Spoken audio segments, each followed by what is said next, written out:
Assalamualaikum warahmatullahi wabarakatuh. Perkenalkan kami dari kelompok 2 mata kuliah teori akuntansi.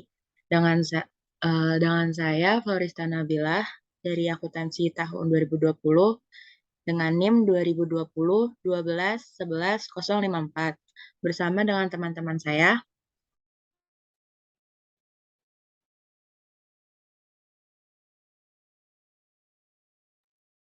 Perkenalkan, nama saya Nawang Sekar Kirana dari Akuntansi 2020 dengan NIM 2020 12 11 039. Perkenalkan, nama saya Mita Nurhaliza dari Akuntansi 2020 dengan NIM 2020 12 11 057.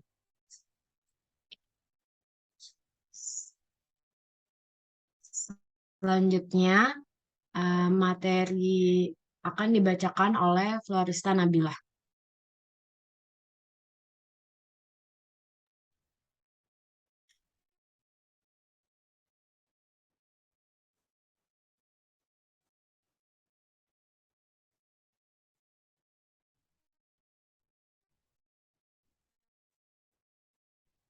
Yang pertama ada teori akuntansi.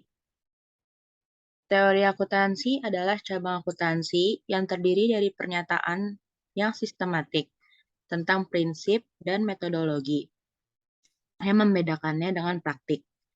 Teori akan diterima apabila yang pertama mampu menjelaskan dan memprediksi. Yang kedua, pembentukannya baik secara ilmiah maupun empiris. Lalu yang terakhir, terdapat dampak ilmiah, proses, dan sosial secara keseluruhan.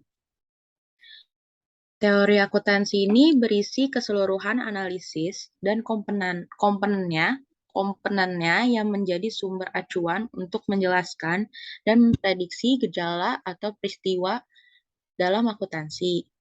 Secara umum, fungsi utama dari teori akuntansi adalah untuk memberikan kerangka atau pengembangan ide dan membantu proses pemilihan akuntansi.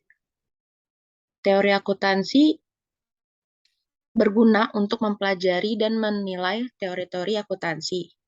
Salah satunya itu dengan cara mengklasifikasikannya berdasarkan asumsi yang bisa diandalkan. Atau dengan bagaimana cara mereka dirumuskan. Dan di teori akuntansi ini terdapat bagian-bagian klasifikasi yang sudah terbukti paling berguna.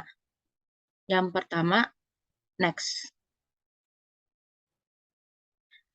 Ada teori pragmatik.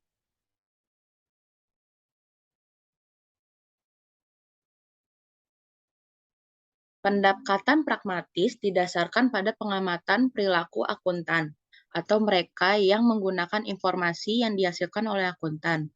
Teori ini menjelaskan bagaimana reaksi pihak yang dituju oleh informasi-informasi akuntansi yang digunakan secara tepat.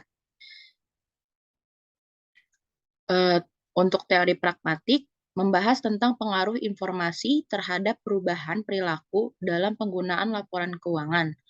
Oleh karena itu, sebuah teori dapat dikembangkan dari pengamatan tentang bagaimana akuntan bertindak dalam situasi tertentu. Teori ini dapat diuji dengan mengamati apakah akuntan pada kenyataannya bertindak sesuai dengan teori yang sudah disarankan atau tidak. Teori ini terbagi menjadi dua, yaitu pendekatan deskriptif pragmatik dan pendekatan psikologis pragmatis. Next. Pendekatan deskriptif pragmatik. Penjelasannya yaitu teori ini membahas tentang pengaruh informasi terhadap perubahan perilaku dalam penggunaan laporan keuangan. Oleh karena itu, sebuah teori dapat dikembangkan dari pengamatan tentang bagaimana akuntan bertindak dalam situasi tertentu.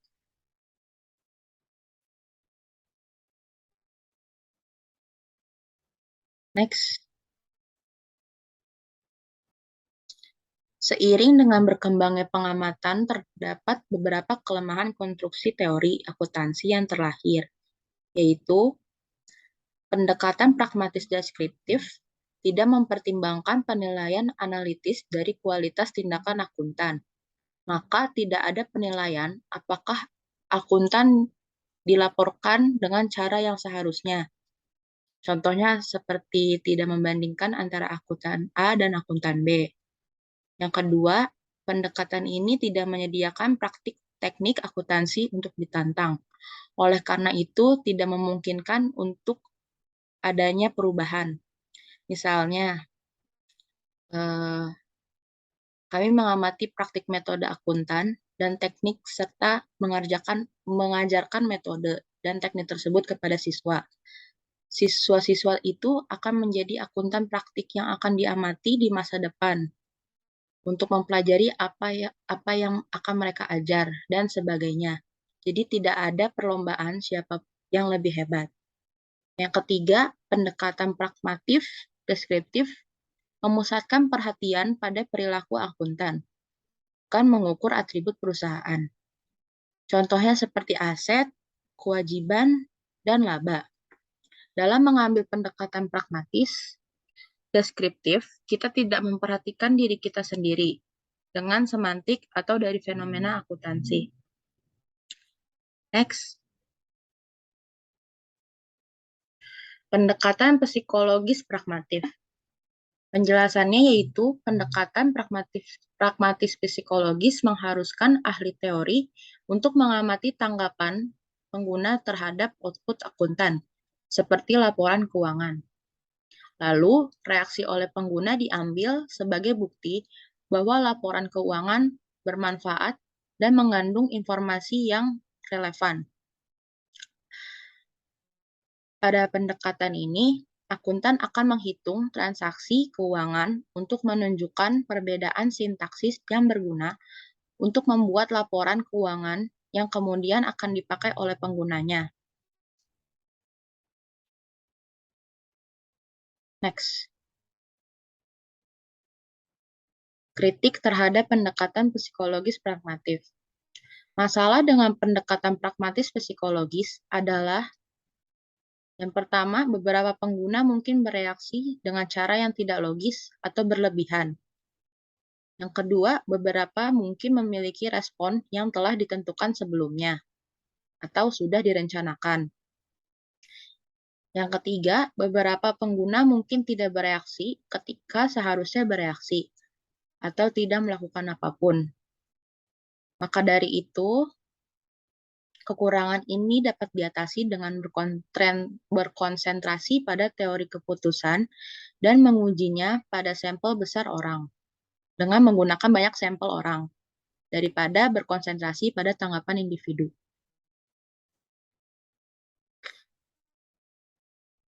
Next.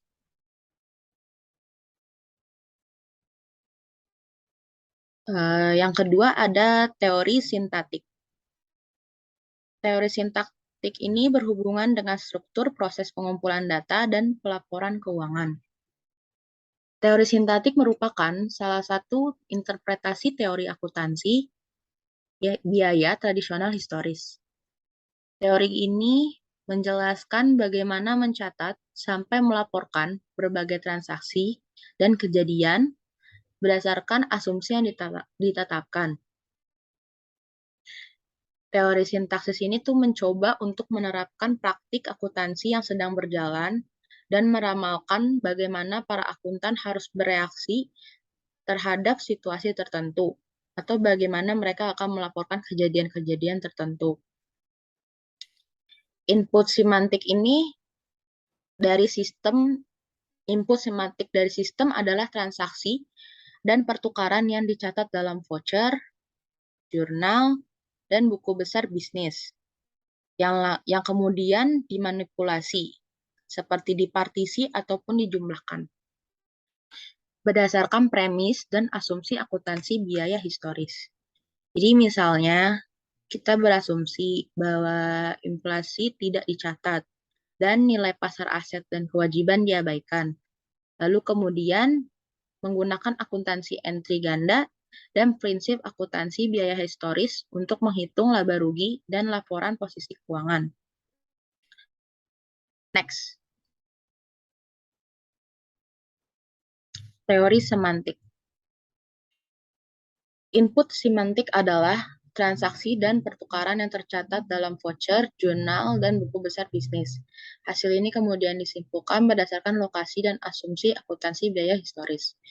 Jadi kalau semantik ini tuh lebih berkonsentrasi pada hubungan antara objek atau kejadian dan istilah atau simbol. Teori ini tuh berhubungan dengan semantis yang diperlukan untuk memberikan pengertian dalil-dalil akuntansi yang bertujuan untuk meyakinkan penafsiran para pemakai laporan akuntan. Next.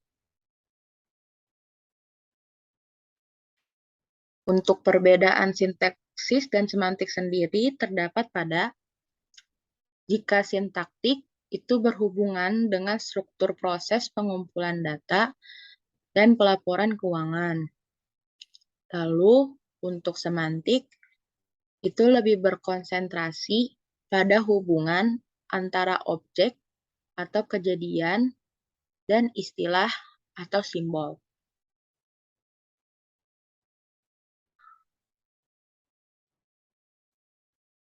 Next.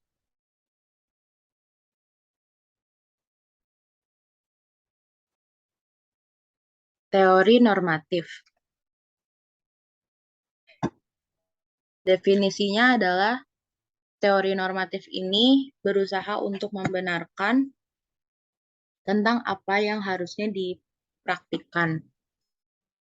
Misalnya, pernyataan yang menyebutkan bahwa laporan keuangan seharusnya didasarkan pada metode pengukuran aktiva tertentu.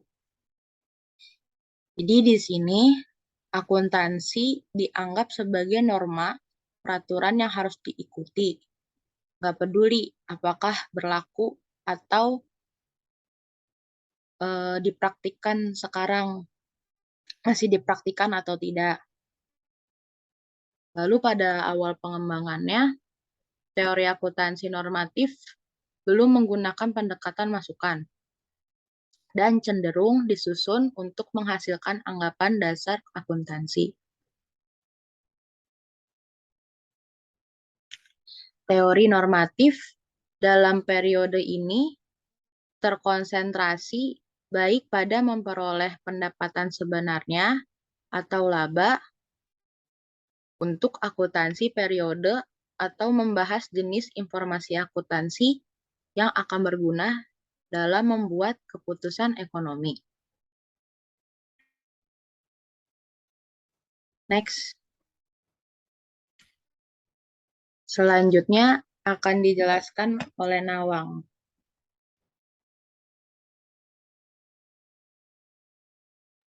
Selanjutnya yaitu true income, yaitu ahli teori berkonsentrasi pada penurunan ukuran tunggal untuk aset dan angka keuntungan yang unik dan benar. Namun, tidak ada kesepakatan tentang apa merupakan ukuran nilai dan keuntungan yang benar atau salah.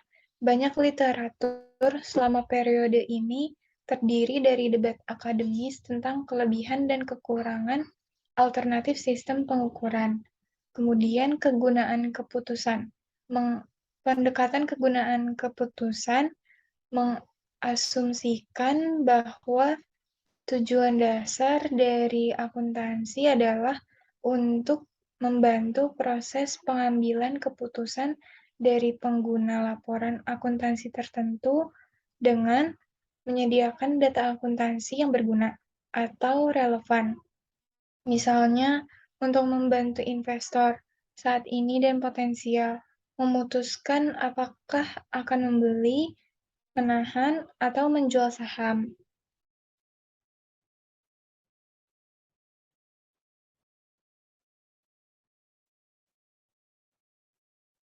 eh, asumsi anggapan normatif.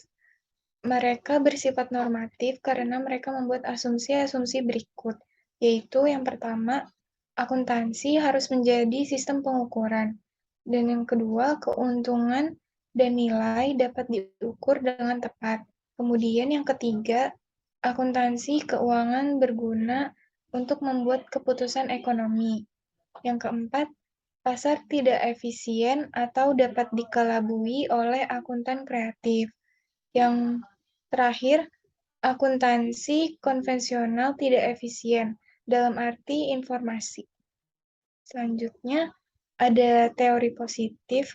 Definisinya ini, selama tahun 1970-an, teori akuntansi melihat kembali ke metodologi empiris, yang sering disebut sebagai metodologi positif.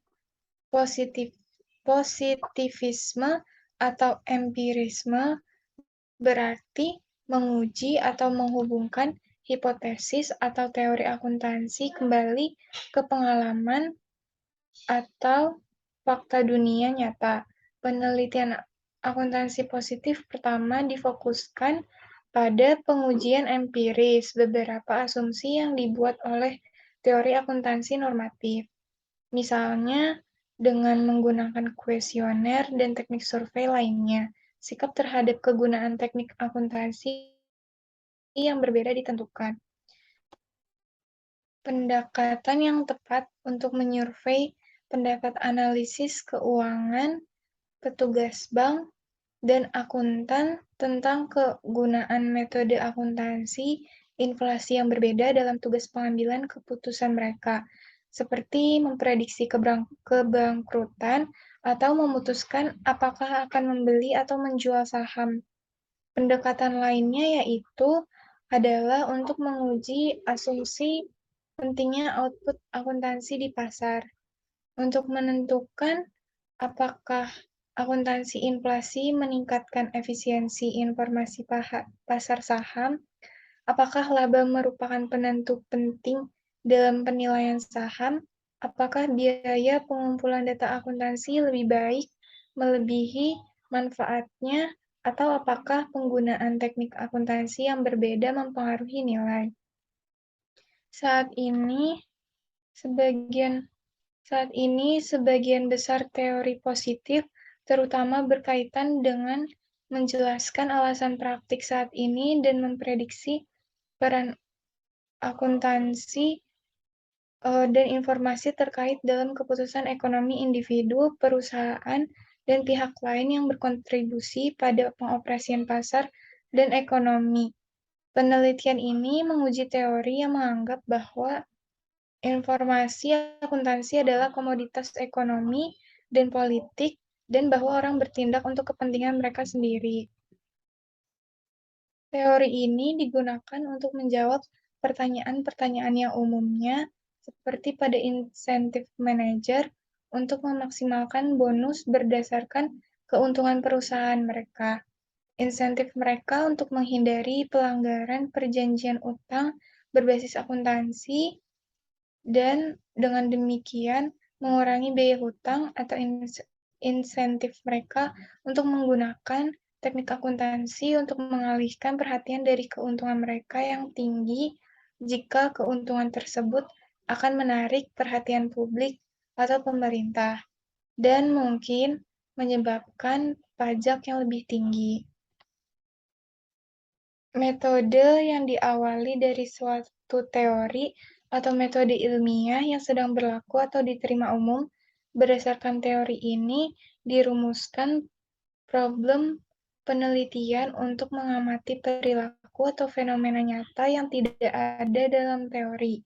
Kemudian dikembangkan teori untuk menjelaskan fenomena tadi, dan dilakukan penelitian secara terstruktur dan peraturan yang standar dengan melakukan perumusan masalah, penyusunan hipotesis, pengumpulan data, dan pengujian statistik ilmiah, sehingga tidak diketahui apakah hipotesis yang dirumuskan diterima atau tidak. Teori ini melihat keadaan yang sebenarnya, teori ini menggunakan pendekatan empiris yang dijelaskan secara ilmiah, dan teori ini memberikan kerangka untuk menjelaskan praktek yang sedang diobservasi, meliputi yang pertama, kemampuan membantu pengambilan keputusan, kesesuaian dengan aturan yang berlaku, dan yang ketiga, apakah usulan tersebut cukup baik. Selanjutnya, perspektif yang berbeda. Pendekatan ini memiliki asumsi bahwa dunia yang akan diteliti akan realitas objektif yang mampu diuji dalam skala besar atau statistik rata-rata. Jenis penelitian ini dilakukan dengan hipotesis tambahan yang kemudian digabungkan untuk memberikan pemahaman yang lebih besar atau prediksi yang lebih baik. Pendekatan penelitian ini umumnya digambarkan sebagai pendekatan ilmiah dan merupakan pendekatan yang saat ini digunakan oleh sebagian besar peneliti di bidang akuntansi, dan pendekatan yang dipublikasikan di sebagian besar jurnal akuntansi akademik utama. Kemudian penting untuk dicatat bahwa ini didasarkan pada asumsi ontologis tertentu atau cara kita memandang dunia yang menyiratkan epistemologi yang berbeda atau cara kita mengumpulkan pengetahuan atau belajar dan metode penelitian yang berbeda. Hal ini pada gilirannya mempengaruhi jenis masalah penelitian yang diajukan dan hipotesis yang diuji. Penting bagi peneliti akuntansi untuk mengenali dengan jelas asumsi yang mendasari penelitian mereka dan untuk mempertimbangkan apakah pendekatan penelitian alternatif lebih tepat. Kemudian ada kumpulan literatur penelitian naturalistik yang diberi label longgar yang kritis terhadap pendekatan yang sangat terstruktur yang diadopsi oleh peneliti ilmiah. Selanjutnya, penting bagi penelitian akuntansi untuk mengenali dengan jelas asumsi yang mendasari penelitian mereka untuk mempertimbangkan apakah penelitian alternatif lebih tepat. Beberapa peneliti menganjurkan fokus penelitian naturalis lebih tepat untuk mendapatkan pengetahuan tentang perilaku akuntansi dalam pengaturan alami. Pendekatan naturalistik dapat dibandingkan dengan penelitian akuntansi ilmiah yang lebih cenderung menggabungkan hasil dari pengujian sejumlah hipotesis untuk membentuk teori umum akuntansi. Penelitian naturalistik dimulai dari situasi dunia nyata yang spesifik.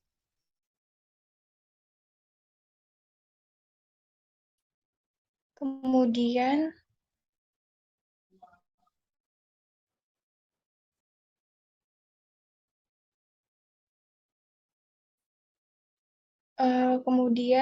Tompkins dan Groves tidak setuju dengan sudut pandang ini. Mereka melihat pendekatan penelitian naturalistik lebih sesuai dengan asumsi ontologis yang berbeda. Perbedaan asumsi ontologis menyiratkan gaya penelitian yang berbeda dan mempengaruhi pertanyaan penelitian yang diajukan dan diselidiki. Misalnya, kita dapat melihat akuntansi sebagai konstruksi sosial. Kita mungkin ingin memahami citra diri apa yang dimiliki orang, asumsi dasar apa yang menopang pandangan itu, atau peran apa yang dimainkan persepsi. Selanjutnya ada six basic ontological assumption set atau 6 set asumsi ontologis dasar. Yang kategori pertama dengan asumsi realitas sebagai struktur beton. Kategori pertama yaitu mengasumsikan bahwa dunia itu konkret, dan stabil. Kemudian,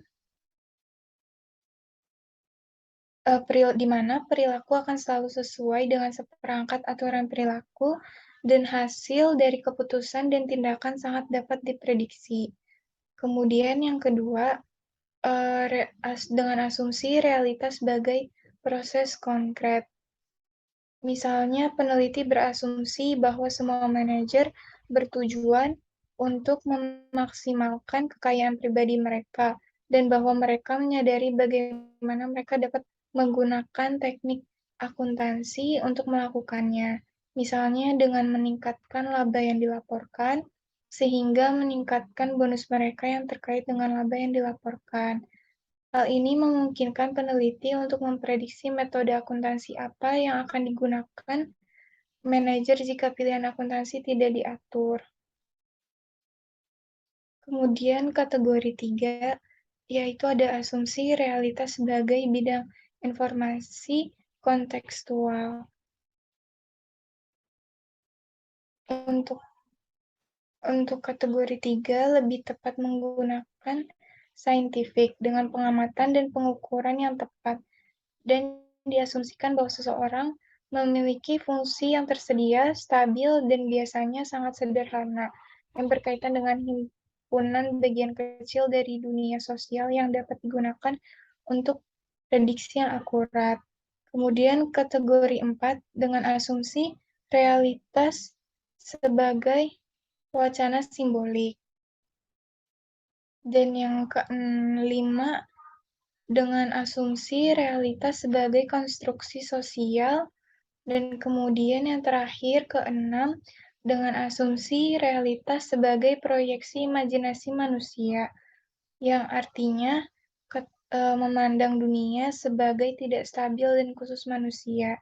Dalam kategori 6 ini, manusia tidak diharapkan untuk berperilaku menurut seperangkat aturan perilaku yang berlaku untuk semua orang secara setara. Keterkaitan yang kompleks dan model keputusan individualistis diasumsikan. Individu tidak diharapkan untuk berpikir sama, karena individualisme diharapkan dalam kategori 6, dan metode ilmiah serta uji statistik tidak tepat karena asumsi mereka dilanggar.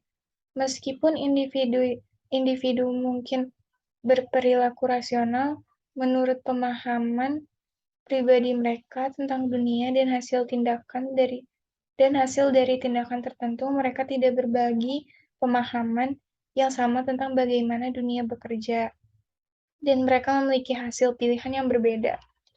Selanjutnya,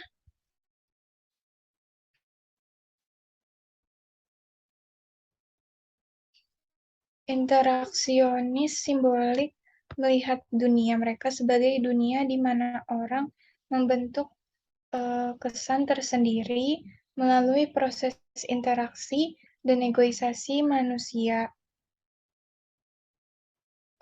Realitas tidak diwujudkan dalam aturan interpretasi itu sendiri, tetapi hanya dalam makna yang dihasilkan dari interpretasi orang tentang situasi dan peristiwa yang mereka alami. Proses ini mungkin mengidentifikasi banyak bentuk perilaku sosial yang signifikan dan yang tidak dapat dikaitkan dengan beberapa yang ditentukan dengan baik.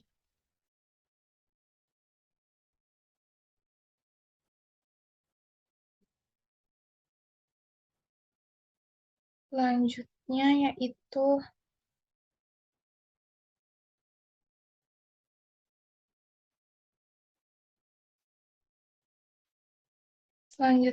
perbandingan penelitian ilmiah. Penelitian ilmiah dengan asumsi ontologis, yaitu realitas itu objektif dan konkret. Kemudian akuntansi adalah realitas objektif. Kemudian untuk penelitian naturalistik, realitas dikonstruksi secara sosial dan merupakan produksi imajinasi manusia. Akuntansi adalah realitas yang dikonstruksi. Kemudian pendekatan epistemologis, penelitian ilmiah yaitu kemajuan sedikit demi sedikit dari pengetahuan. Kedua, reduksionisme. Yang ketiga, pengujian hipotesis individu. Dan yang keempat, hukum yang mampu digeneralisasi.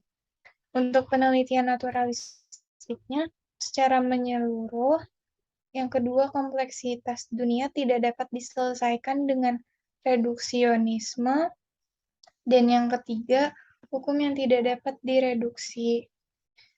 Untuk metodologi, penelitian ilmiahnya yaitu terstruktur, dasar teori sebelumnya, dan yang terakhir validasi empiris atau ekstensi. Untuk penelitian naturalistik, tidak terstruktur, tidak ada teori sebelumnya. Untuk metode, penelitian ilmiahnya yaitu formulasi model sintaksis, yang kedua induksi empiris untuk membentuk hipotesis, dan yang ketiga metode statistik yang tepat. Kemudian untuk penelitian naturalistik, yang pertama studi kasus, eksplorasi dengan fleksibilitas, dan yang terakhir pengalaman acara.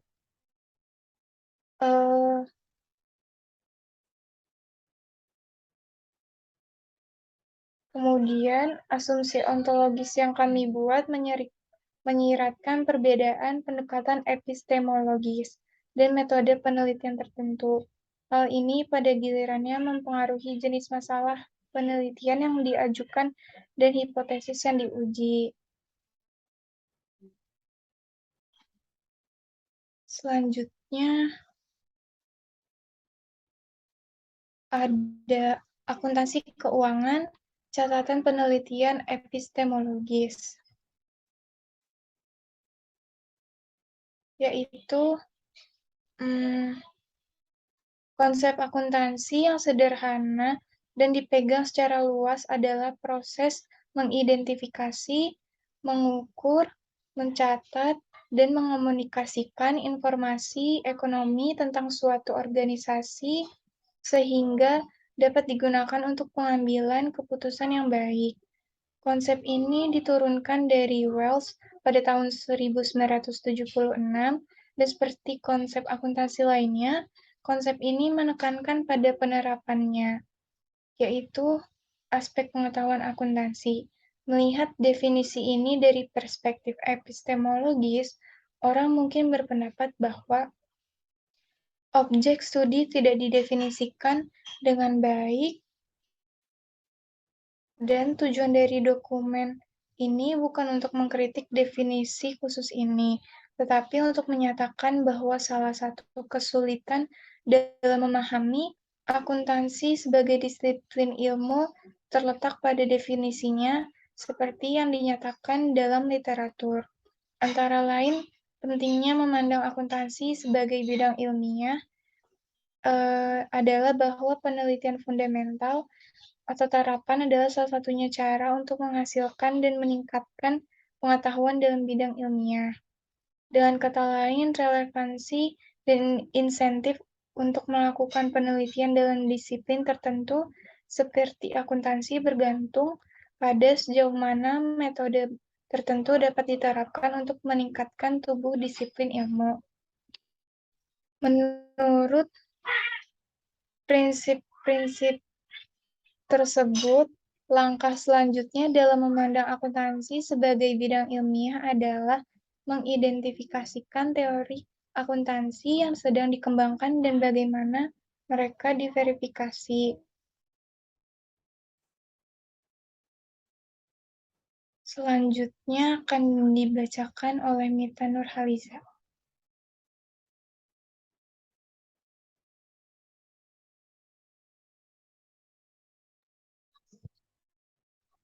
Dari perspektif ini, aset, kewajiban, pendapatan, dan gagasan lain yang berasal dari ini seperti jangka panjang dan pendek, pendapatan biaya, biaya operasional dan biaya tidak operasional, dan lain-lain. Memiliki arti khusus atau lebih tepatnya tertentu di bidang akuntansi dan merupakan elemen mendasar untuk membangun dan memahami pengetahuan akuntansi.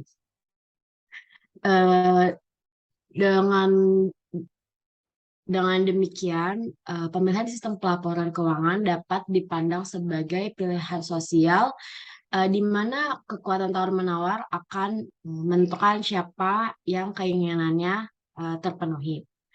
Di sisi lain, teori-teori positif berusaha menjelaskan mengapa akuntansi seperti itu. Mereka menjelaskan tidak ada informasi akuntansi apa yang seharusnya dan bagaimana hal itu harus dikomunikasikan kepada penggunanya.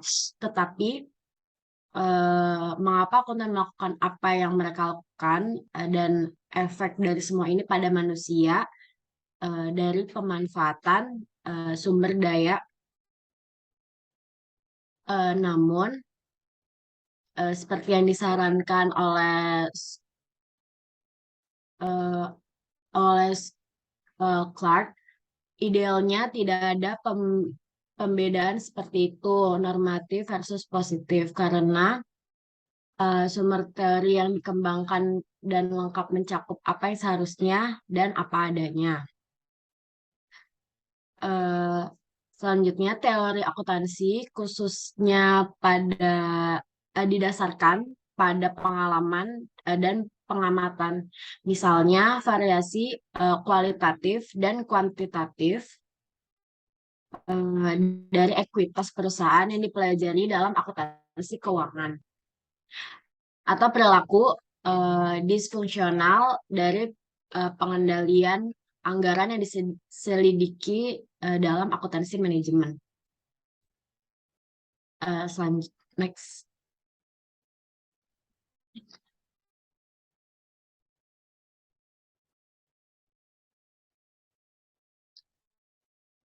Aliran penelitian akuntansi Amerika Utara yang dikenal sebagai mainstream telah didasari pada konsep ekonomi dan dalam kerangka berdasarkan metode positif yang pada dasarnya bertumpu pada satu, pengembangan hipotesis. Selanjutnya ada teori ekonomi untuk mendukung hipotesis.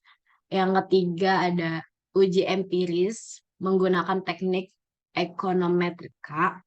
Yang keempat ada kesimpulan yang ingin membangun teori untuk menjelaskan dan memprediksi partikel. Pendekatan teoritis yang digunakan oleh aliran peneliti Inggris didasarkan pada disiplin ilmu seperti sosiologi, psikologi, sejarah, dan ekonomi politik.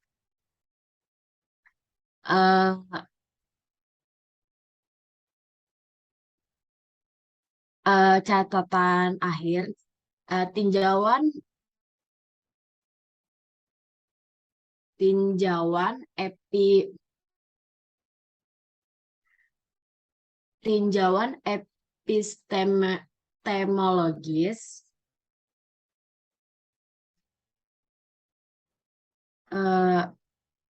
tentang sejarah penelitian akuntansi keuangan ini menunjukkan bagaimana penelitian itu menjadi penting sebagai aktivitas langsung sebelum para ahli teori akuntansi tiba di tempat kejadian. Akibatnya, praktik akuntansi dibentuk oleh praktisi akuntansi dan otoritas pemerintah yang menaruh minat besar pada perlindungan pasar modal dan kreditur.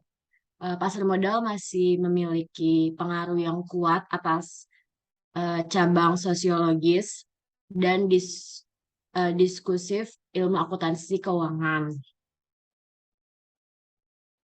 Program penelitian telah didukung oleh badan pengatur seperti AICPA dan SEC ASCICA,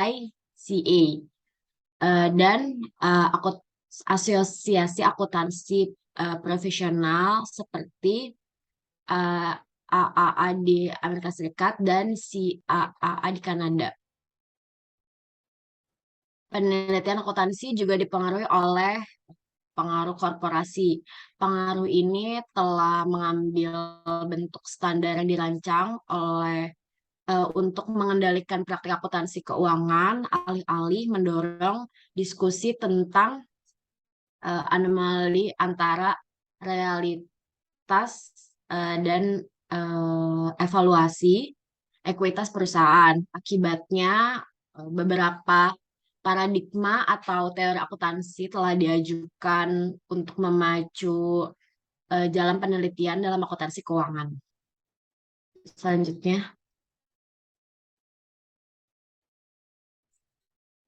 Selanjutnya, ada pendekatan ilmiah diterapkan ke akuntansi. Kesalahpahaman tentang tujuan. Ada banyak kesalahpahaman tentang upaya untuk menerapkan pendekatan ilmiah untuk akuntansi. Beberapa percaya bahwa upaya tersebut adalah untuk membuat ilmuwan keluar dari praktisi akuntansi. Pandangan ini bukanlah tujuan dari pendekatan. Seorang ilmuwan adalah orang yang menggunakan metode ilmiah, dan oleh karena itu, terutama seorang peneliti, profesi medis memberikan analogi yang baik tentang perbedaan antara peneliti dan praktisi serta penggunaan di efek metode ilmiah. Kesalahan umum lainnya tentang penerapan pandangan ilmiah dalam akuntansi adalah bahwa kebenaran mutlak diinginkan, yang tentu saja tidak mungkin. Oleh karena itu, mereka yang menentang pendekatan ilmiah terhadap perumusan teori berpendapat bahwa mencari apa yang tidak mungkin adalah sia-sia. Sebuah pernyataan atau teori memperoleh status konfirmasi hanya setelah para ilmuwan di bidang dari mana teori tersebut berkembang memutuskan bahwa bukti tersebut cukup persuasif. Misalnya, ketika uji statistik menunjukkan bahwa hasil yang diperoleh memiliki probabilitas kurang dari 5% terjadi secara kebetulan, sejarah sains mengungkapkan bahwa pergantian penyesuaian dan modifikasi teori dilakukan berdasarkan bukti baru. Selanjutnya,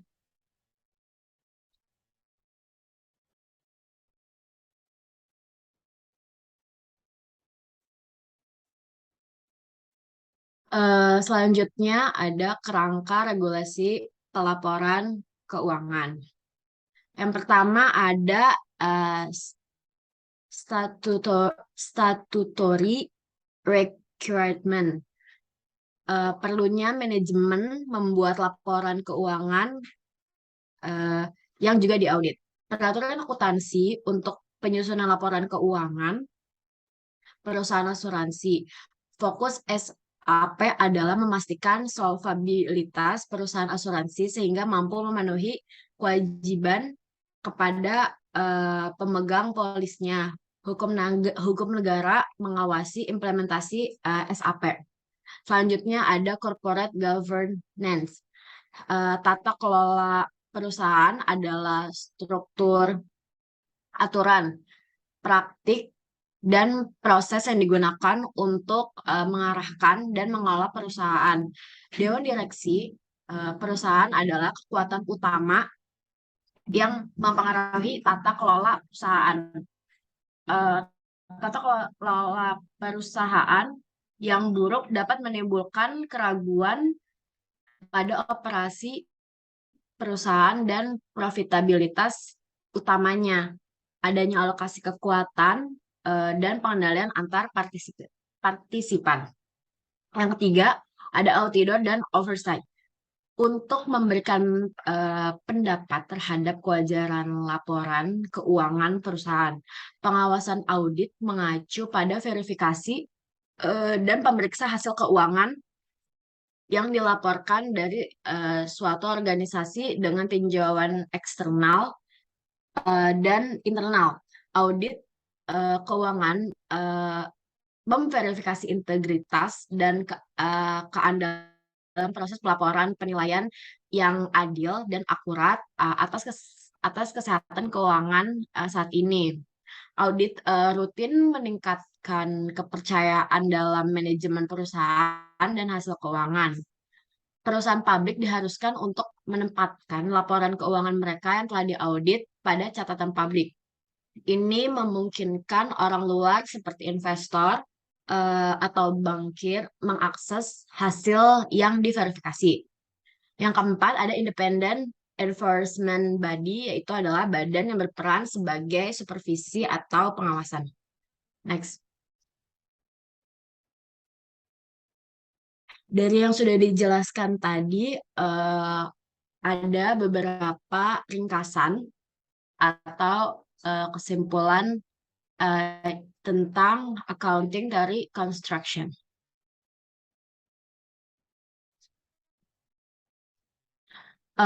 Accounting teori construction mengungkapkan bahwa ada banyak pendekatan yang berbeda untuk perumusan teori akuntansi.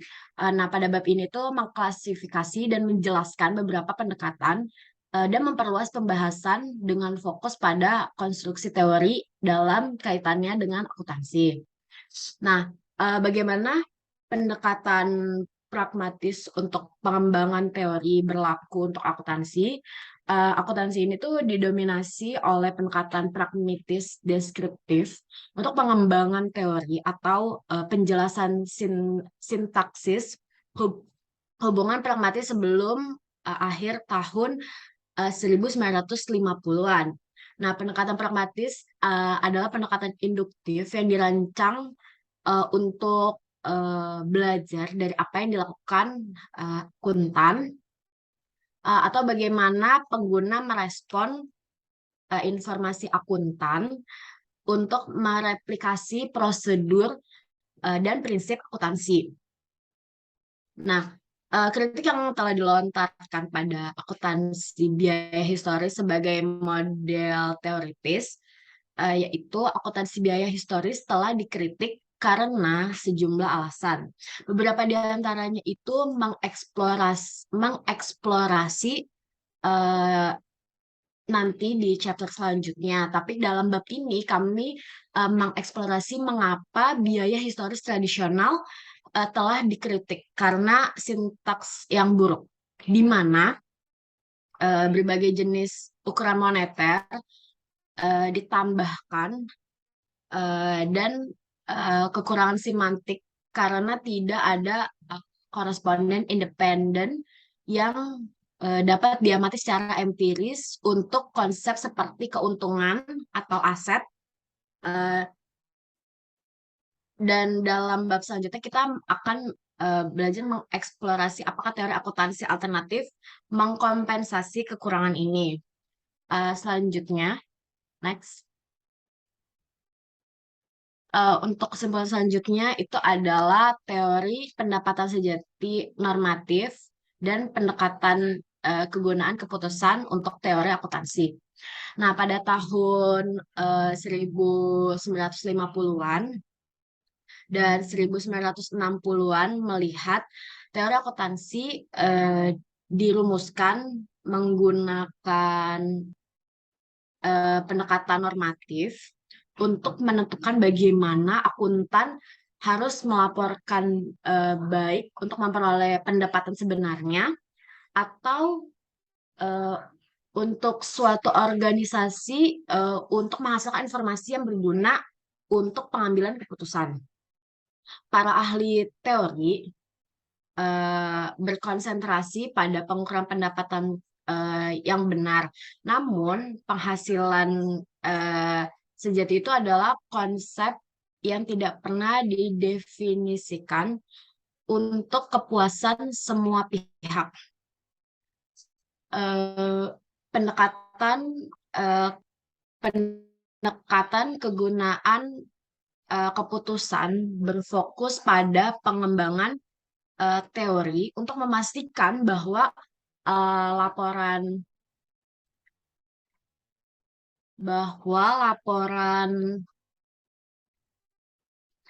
akuntansi akan memberikan informasi yang paling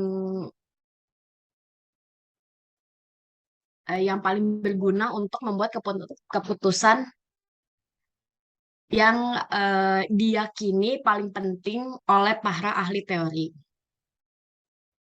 Periode ini melihat teori akuntansi berkembang sebagian besar dalam kaitannya dengan teori pengukuran nilai dan penyesuaian untuk memperhitungkan bagaimana inflasi mempengaruhi nilai, dan ahli teori normatif sebagian besar mengandalkan logika sintaksis dalam menurunkan teori dan berkonsentrasi pada pengukuran. Selanjutnya,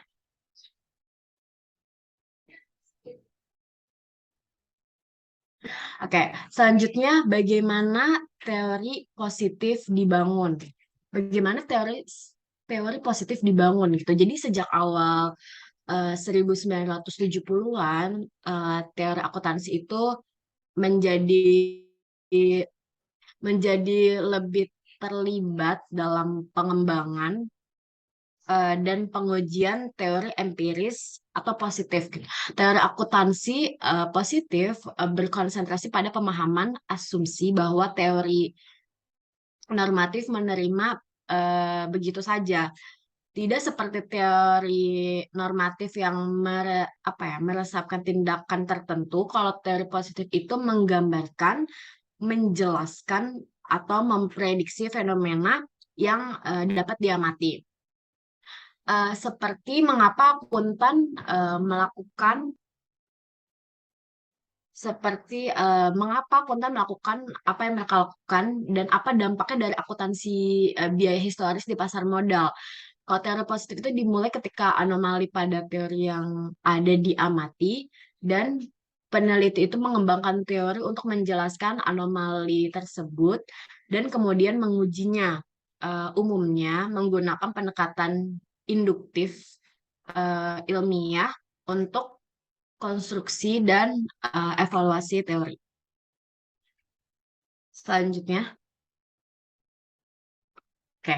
Selanjutnya pendekatan naturalistik alternatif dan pentingnya ontologi. Jadi pendekatan naturalistik alternatif itu berbeda dengan pendekatan normatif dan induktif untuk perumusan dan pengujian teori. Pendekatan naturalistik itu lebih merupakan pendekatan eksplorasi yang tidak berusaha menarik kesimpulan skala besar, melainkan mencoba menjelaskan situasi yang kompleks dan berpotensi tidak terstruktur. Jadi pendekatan naturalistik itu menganggap akuntansi sebagai realitas yang dibangun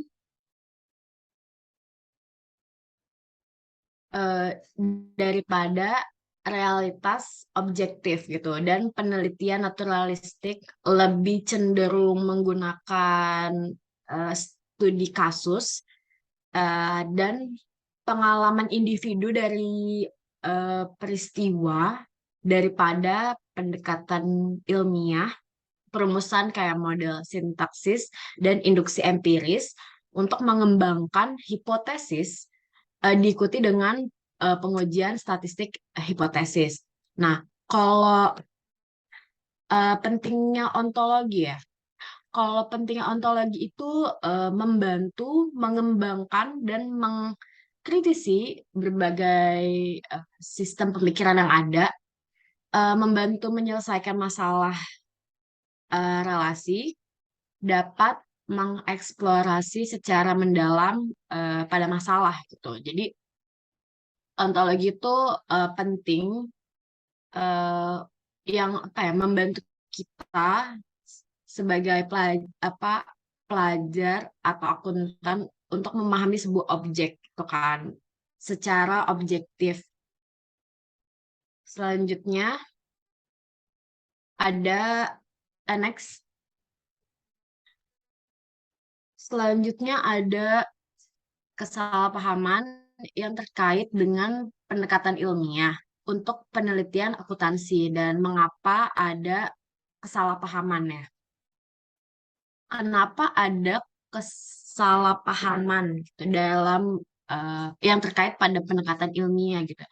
Beberapa berpendapat bahwa pendekatan ilmiah untuk konstruksi teori dalam akuntansi itu tidak tepat karena mencoba membuat ilmuwan keluar dari praktisi akuntansi atau karena metode ilmiah mengasumsikan bahwa ada kebenaran mutlak yang harus dicapai akuntansi.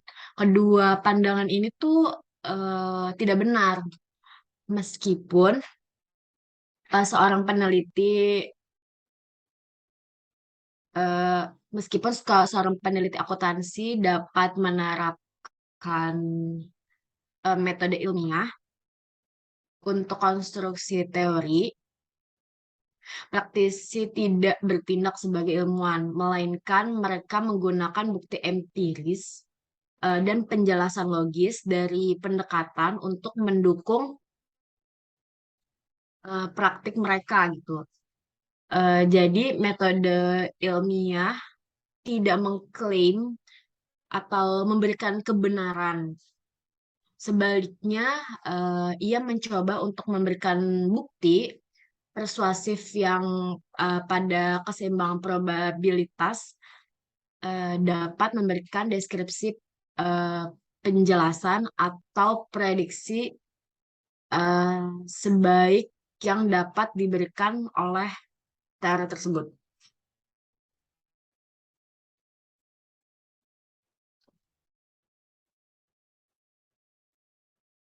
Next.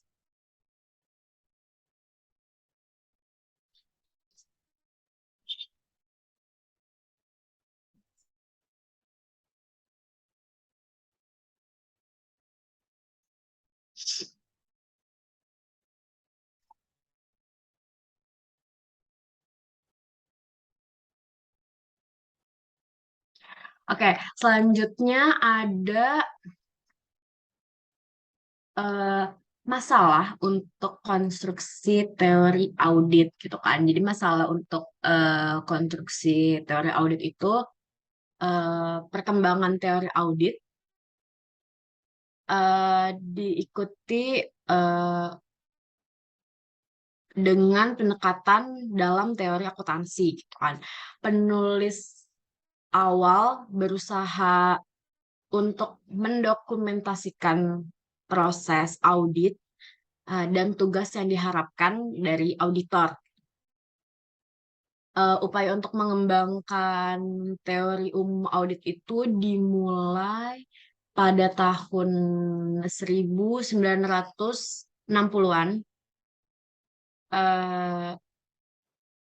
dan menggambarkan serta menetapkan praktik audit terbaik.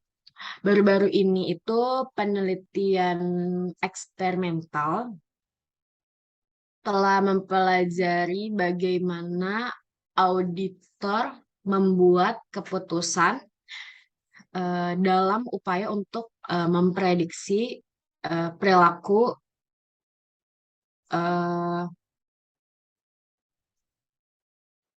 auditor gitu, dan teori positif menjelaskan permintaan untuk audit dan biaya audit menggunakan model ekonomi.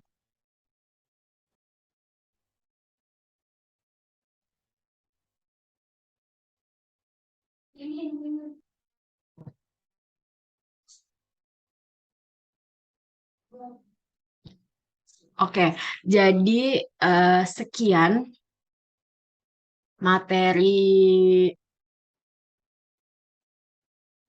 tentang accounting, teori konstruksi atau akuntansi teori konstruksi pada chapter 2 kali ini. Next. Kami dari kelompok 2 yang beranggotakan Florista Nabila, Nawang Sekar, dan saya Mita Nurhaliza berterima kasih sudah diberi kesempatan untuk menjelaskan tentang accounting teori konstruksi. Uh, uh, Maaf jika ada salah-salah kata. Terima kasih dari kelompok 2, terima kasih.